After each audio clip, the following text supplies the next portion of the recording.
શું તમને પણ એવું લાગે છે કે લોકો તમારી કોઈ કિંમત નથી કરતા, તમારી મહેનત વ્યર્થ જાય છે અથવા તમારા જીવનમાં સતત અપમાન અને નિષ્ફળતા જ મળે છે? તો આ વિડીયો અંત સુધી જરૂર જોતા રહેજો, કેમ કે કદાચ આજ પછી તમે પોતાને ક્યારેય નકામા નહીં સમજો. આ દુનિયા માણસની કિંમત તેના પૈસા, હોદ્દા અને ઓળખાણથી કરે છે, પણ ભગવાન માત્ર દિલનો ભાવ જુએ છે. એક બાજુ એક ગરીબ ભીલડી જેને કોઈ પણ ઓળખતું ન હતું, પણ તેના સાચા ભાવે એવું ચમત્કાર કર્યું કે મોટા મોટા પંડિતો પણ આશ્ચર્યમાં પડી ગયા. અને બીજી બાજુ એક એવો મળમાસ જેને આખી દુનિયાએ અશુભ કહીને ઠુકરાવ્યો, પણ ભગવાને એને સીધા પોતાના ગોલોક સુધી લઈ ગયા. વિચાર કરો, જેને દુનિયાએ નકામું માન્યું, જો ભગવાન એનું ભાગ્ય બદલી શકે તો તમારા જીવનની પરિસ્થિતિ બદલવામાં તેમને કેટલી વાર લાગશે? કદાચ આજે આ બે કથાઓ દ્વારા ભગવાન તમને એક જ વાત સમજાવવા માગે છે કે તેમની નજરમાં ન તો કોઈ ગરીબ છે, ન તો કોઈ નકામો અને ન તો કોઈ ઠુકરાયેલો માણસ. ગૌપૂજનનું ફળ. એક મોટા ઋષિ હતા. નદીને કાંઠે આશ્રમ બાંધીને રહે, દિવસે વિદ્યાર્થીઓને ભણાવે અને રાત્રે પ્રભુ ભજન કરી આનંદમાં દિવસો વિતાવે. છેલ્લા કેટલાય દિવસથી ઋષિને નવાઈ લાગતી. જ્યારે તે ઉઠીને જુએ ત્યારે આખોય આશ્રમ વાળી જુડીને ચોખ્ખો કરેલો હોય. ઋષિ વિચાર કરે કે મારા આશ્રમને હંમેશા કોણ વાળી જતું હશે? એક દિવસ તેઓ આખી રાત ઊંઘ્યા જ નહીં અને બરાબર જોઈ રહ્યા. વહેલી પરોઢે એક બાઈ આવી. બાઈએ હાથમાં સાવરણું લઈ વાળવા માંડ્યું. આખો આશ્રમ વાળીને બાઈ ચાલવા લાગી. બાઈને જતી જોઈ ઋષિ બોલ્યા, બાઈ, તું કોણ છે? ઊભી રહે. બાઈ ઊભી રહી. એટલે ઋષિએ પૂછ્યું, બહેન, તું કોણ છે? શા માટે વહેલી ઉઠીને મારો આશ્રમ સાફ કરી જાય છે? બાઈ હાથ જોડીને બોલી, મહારાજ, હું એક રંક ભીલડી છું. મારી પાસે ધન દોલત નથી, પણ એટલે હું પુણ્યદાન શી રીતે કરી શકું? પરભવનું ભાથું તો બાંધવું જ પડશે ને. ધન નથી એટલે બને તેટલી તનથી સેવા કરું છું, બીજું હું શું કરું?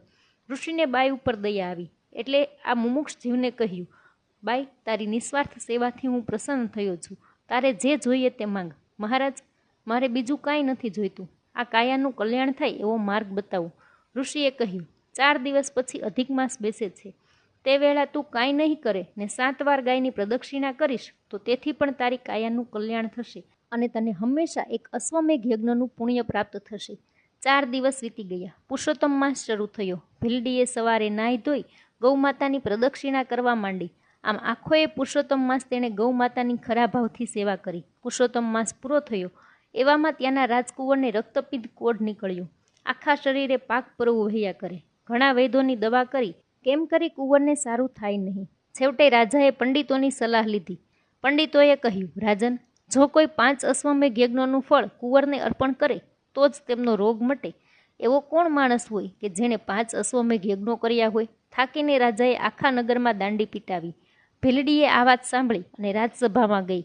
2 હાથ જોડીને તે બોલી, મહારાજ, મેં 30 અશ્વમેઘ યજ્ઞો કર્યા છે. આપની આજ્ઞા હોય તો હું 5 અશ્વમેઘ યજ્ઞોનું પુણ્ય રાજકુમાર માટે અર્પણ કરું. ભીલડીની વાત સાંભળી આખી સભા આશ્ચર્યમુગ્ધ થઈ ગઈ. કોઈ પંડિત ભીલડીની વાત ન માને, છતાં રાજાએ રાજપુરોહિતોને કહ્યું, બાઈની ઈચ્છા છે તો ભલે, સંકલ્પ તો મુકાવો. રાજપુરોહિતે ભીલડી પાસે વિધિપૂર્વક સંકલ્પ મુકાવ્યો. ત્યાં તો રાજકુમારના શરીરે ટાઢક વળી અને કોઢ અદ્રશ્ય થઈ ગયા. પંડિતોએ ભીલડીને હાથ જોડીને પૂછ્યું, બહેન, તે ક્યારે અશ્વમેઘ યજ્ઞો કર્યા હતા? ભીલડી બોલી, પુરુષોત્તમ માસમાં મેં એક દિવસ 7 વાર ગૌમાતાની પ્રદક્ષિણા કરી હતી.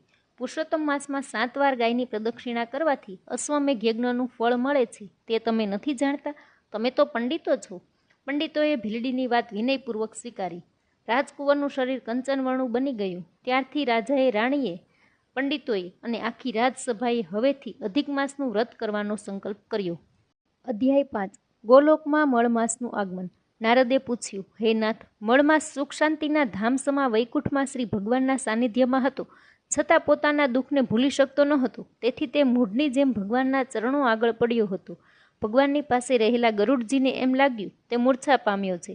તેથી તેને ભાનમાં લાવવા માટે ગરુડે મળમાસ ઉપર પાંખો વડે વાયુ ઢોળવા માંડ્યો. થોડી વારે તે સ્વસ્થ થયો એટલે ભગવાન કહેવા લાગ્યા.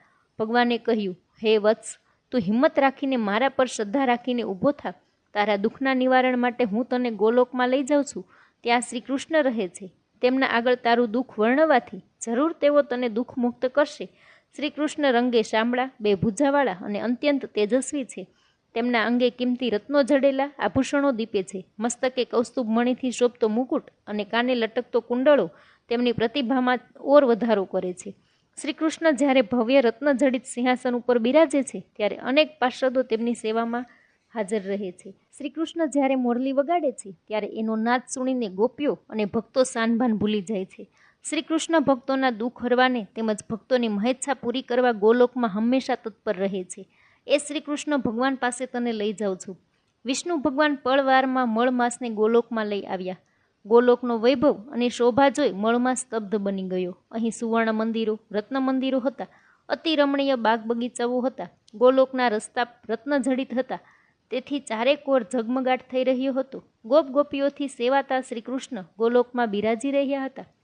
નૈમિષારણ્યમાં ઋષિમુનિઓ સમક્ષ સૂતજી નારાયણ નારદનો સંવાદ સંભળાવી રહ્યા હતા. તેમાં શ્રી કૃષ્ણે અર્જુનને અધિક માસના વ્રતનો મહિમા સંભળાવવા માંડ્યો. તેમાં અધિક માસ વૈકુંઠ લોકમાં વિષ્ણુ ભગવાન પાસે પોતાનું દુઃખ વર્ણવવા ગયો અને ત્યાંથી વિષ્ણુ ભગવાન મળ માસને ગોલોકમાં ભગવાન શ્રી કૃષ્ણ પાસે લઈ આવ્યા. ત્યાં સુધી કહ્યું.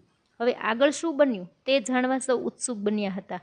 એટલે શૌનક મુનિએ સૂતજીને કહ્યું કે હે સૂતજી, ગોલોકમાં ગયા પછી મળમાસની શી દશા થઈ તે હવે સંભળાવો. ગોલોકમાં મળમાસે શ્રી કૃષ્ણને શું વિનંતી કરી અને મળમાસ સાથે શું થયું તે આપણે આગળના વિડીયોમાં જાણીશું. ઇતિ શ્રી બૃહદ નારદીય વિશે પુરુષોત્તમ મહાત્મય અધ્યાય 5 સમાપ્ત. તો મિત્રો, આજની આ કથા માત્ર એક ભીલડીની નથી. આ કથા છે નિસ્વાર્થ ભાવની શક્તિની. એક ગરીબ ભીલડી જેની પાસે ધન નહોતું, મોટો યજ્ઞ કરવાની શક્તિ નહોતી, પણ હૃદયમાં સાચો ભાવ હતો. અને ભગવાનને ધન નહીં, ભાવ સૌથી વધારે પ્રિય હોય છે. આજના સમયમાં લોકો વિચારે છે કે મોટા દાન વગર પુણ્ય નથી મળતું, પણ આ કથાએ સાબિત કરી દીધું કે સાચી સેવા અને સાચો ભાવ માણસને ત્યાં પહોંચાડે છે જ્યાં મોટા મોટા યજ્ઞો પણ ક્યારેક નથી પહોંચાડી શકતા. પણ મિત્રો, આ કથા ફક્ત પુણ્યની નથી. આ કથા આપણને એ પણ સમજાવે છે કે શાસ્ત્રોમાં ગાયને એટલું ઊંચું સ્થાન કેમ આપવામાં આવ્યું છે. ઘણા લોકો આજે પ્રશ્ન પૂછે છે કે ગાયમાં એવું શું ખાસ છે, પણ સત્ય એ છે કે હજારો વર્ષોથી આપણા ઋષિમુનિઓએ ગાયને માત્ર એક પશુ નથી માન્યું, પણ ધર્મ, દયા અને સંસ્કૃતિનો આધાર માન્યો છે. સ્કંદ પુરાણમાં લખાયું છે કે ગાયના શરીરમાં તમામ દેવતાઓનો વાસ છે. એનો અર્થ અંધશ્રદ્ધા નથી. એનો અર્થ એવો છે કે ગાયને પવિત્રતા, કરુણા અને સકારાત્મક શક્તિનું પ્રતીક માનવામાં આવ્યું છે. અને વિચાર કરો, ભગવાન શ્રી કૃષ્ણને ગોપાલ કેમ કહેવાયા? કારણ કે ભગવાન પોતે ગાયોની સેવા કરતા હતા. જે ભગવાન આખી દુનિયાનું પાલન કરે છે એ પણ ગાયો ચરાવવા જાય છે, તો ગાયનું મહત્વ કેટલું હશે? મહાભારતમાં પણ લખાયું છે કે જ્યાં ગાય દુઃખી હોય ત્યાં સુખ લાંબો સમય ટકતું નથી, અને જ્યાં ગાયની સેવા થાય ત્યાં ભગવાનની કૃપા રહે. પણ આજે શું થઈ રહ્યું છે? લોકો પોતાના પાળતુ પ્રાણીઓને તે ઘરનો સભ્ય બનાવીને રાખે છે, પણ ગાય રસ્તા પર પ્લાસ્ટિક ખાય છે અને લોકો વિડીયો બનાવી આગળ નીકળી જાય છે. પછી એ જ લોકો પૂછે છે, જીવનમાં શાંતિ કેમ નથી? ઘરમાં ક્લેશ કેમ છે? કારણ કે જ્યાં દયા નથી ત્યાં કૃપા પણ ટકતી નથી. ગાય આખી જિંદગી ફક્ત આપે જ આપે છે. દૂધ આપે, છાણ આપે, ખેતરને શક્તિ આપે, અને મર્યા પછી પણ માણસના કામ આવે. પણ માણસ ઘણીવાર ઉપયોગ પૂરો થયા પછી ગાયને રસ્તા પર છોડી દે છે. આ સત્ય કડવું છે, પણ આ જ સત્ય છે. શાસ્ત્રોમાં તો અહીં સુધી લખાયું છે કે ગાયને એક રોટલી ખવડાવવાથી પણ અનેક જન્મોના પાપ હળવા થાય છે.